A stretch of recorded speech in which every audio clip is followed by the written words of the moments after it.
தைரியமாக போய்கிட்டே இருங்க. நான்லாம் அப்படி தான்.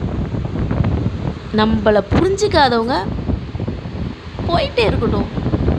டோன்ட் கேர், எனக்கு நோ ப்ராப்ளம். போயிட்டே இருக்கட்டும். தப்பாக பேசுகிறீங்களா பேசுங்க, திட்டுறீங்களா திட்டுங்க, அன்பாக பேசுகிறீங்களா பேசட்டும், அன்பாக பேசுவோம். நம்மளை பிடிக்கலையா, நம்மளுக்கு என்ன வந்தது, அதுக்காக என்ன நம்ம போய் கெஞ்சி கூத்தாடவா முடியும்? ப்ளீஸ் ப்ளீஸ் ப்ளீஸ் என்னோட பேசுங்க. நம்மளை லவ்வரா? நான் ஒரே ஒரு விஷயந்தான் சொல்லுவேன், எந்த இடத்துலையும் ஹானஸ்ட்டாக இருங்க. உங்களோட மேன்மையை விட்டுறாதீங்க. உங்களை 1000 பேர் குறை சொல்லலாம், கோடி பேர் குறை சொல்லலாம். ஒருத்தர் பார்க்குறாரு, நம்மளோட இதயத்தை அவர் பார்த்துட்ருக்கார், அவர்கிட்ட விட்டுருங்க. அவர் உங்களுக்கு பதில் சொல்லுவார். தைரியத்தை மட்டும் ஒரு நேரமும் விட்டுறக்கூடாது. உங்களை 10 பேர் எதிர்க்கிறாங்கன்னா